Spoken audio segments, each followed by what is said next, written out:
for a lot of people, the history of this conflict in Ukraine begins in 2014 with the overthrow of the Ukrainian government by the US. For some people, it starts in 2022 when Russia intervened in Ukraine.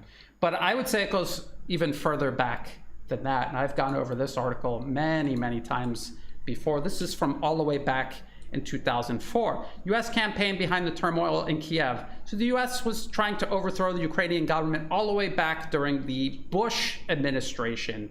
And it says the campaign is an American creation, a sophisticated, brilliantly conceived exercise in Western branding and mass marketing that in 4 countries in 4 years has been used to try to salvage rigged elections and topple unsavory regimes. Well, it's the US interfering in the internal political affairs of other nations in violation of international law, removing governments they don't like, and installing client regimes obedient to Washington and willing to advance US foreign policy objectives, even at the cost of their own nation and their own people.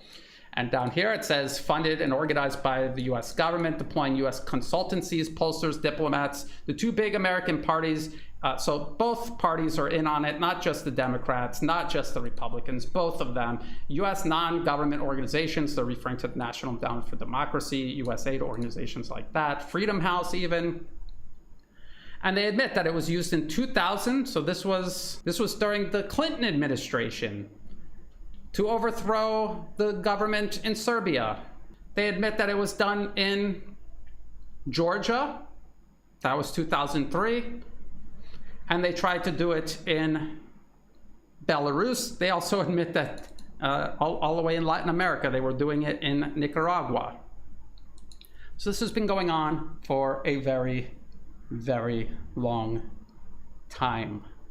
A lot of people have this misconception that US foreign policy is a lot like 2 drivers in a car fighting over the steering wheel. And when the Republicans get the steering wheel, they drive in one direction. And when the Democrats get the steering wheel, they turn it and they go in a completely different direction, maybe even a U-turn, some people might imagine. But in reality, it is a much more accurate analogy to compare this to a single person using their left and their right legs to climb a set of stairs. So let's just look at this. I'm titling this Continuity of Agenda, the Encirclement of Russia from 1993 to 2024. And of course, we could go all the way back to the end of World War II with this, but let's just stick with 1993 to 2024. So under Bill Clinton, as per that Guardian article, they overthrew the Serbian government in 2000. This was also when NATO bombed and divided and destroyed Yugoslavia. And this was all part of encircling and containing Russia, eliminating nations that were friendly to Russia, replacing them with hostile client regimes. Under the administration of, so that was 1993 to 2001, under George Bush Jr., 2001 to 2009, the attempted overthrow of Ukraine and Belarus, the successful overthrow of Georgia in 2003, and then the 2008 Georgian attack on Russian forces. Now we have the Obama administration from 2009 to 2017. This is when they finally successfully overthrew the Ukrainian government in 2014. They installed a regime hostile to Russia, and they aided and abetted Ukraine in violating the Minsk agreements. Then you had President Donald Trump himself. He provided lethal aid to Ukraine, creating a 2003-2008 Georgia scenario. So they were recreating this. But he could not have done this if all of these other presidents before him didn't climb the stairs up to that step. And of course, after Donald Trump, we have Joe Biden, 2021 to 2024, and he is now finally presiding over this proxy war that all of these previous steps were walking up to. That was the top step, is to trigger this proxy war and hopefully overextend and collapse Russia. That is the whole point of that. And I could do a diagram exactly like this, but in relation to the Middle East, Iran, more specifically. I could also do a diagram exactly like this, depicting the continuity of agenda of US foreign policy toward China. And again, that goes all the way back to World War II, actually before World War I, as a matter of fact. If a US president is not in charge of US foreign policy, if the people in Congress are not in charge of US foreign policy, who's in charge. All you have to do is look up information about who is funding and chairing these think tanks. This is Campaign for Rand. So who's running the Rand Corporation? Who is giving money to the Rand Corporation? Now, if you look at the board of trustees, you can see it's all people going through the revolving door of corporate financier power and the US government. They also work in academia, and a lot of them come from some of the largest, most powerful corporate financier interests in the collective West. Here is a list of supporters for this campaign. So if you look through all of these lists, you're going to see a lot of names.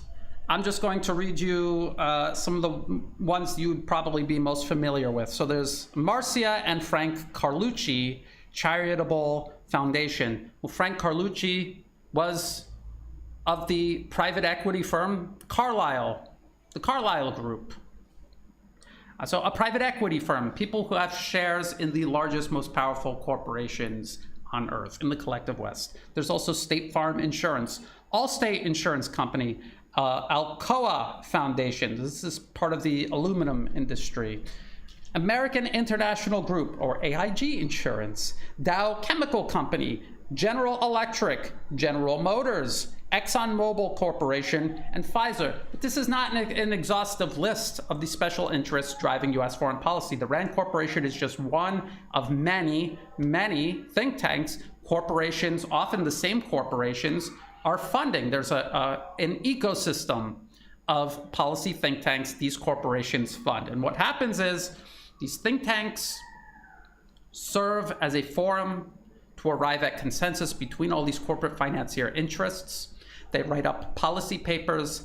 Policy papers are taken by lawyers and turned into bills. The bills are taken to Washington by lobbyists to be rubber stamped by Congress and signed off by whoever's in the White House, regardless of whoever's in the White House.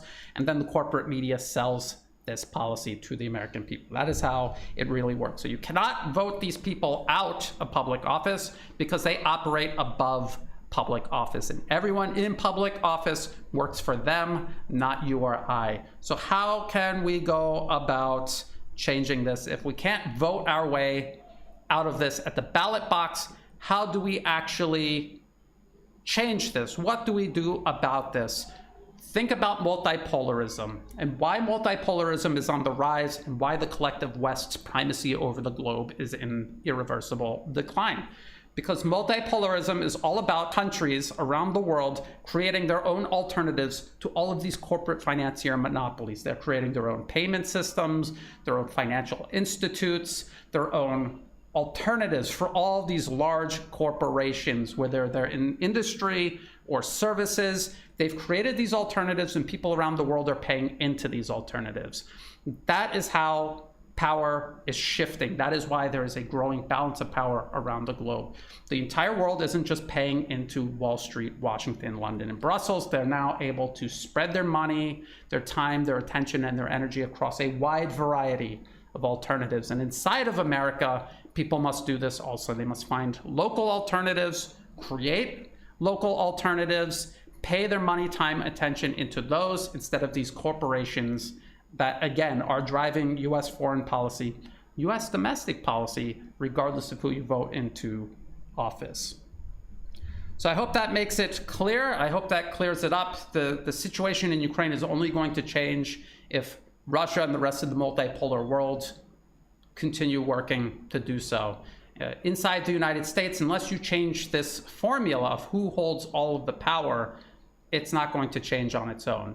No matter who you vote into office this year, they're going to continue forward with this singular agenda that has transcended decades, multiple presidential administrations, and regardless of who is in Congress.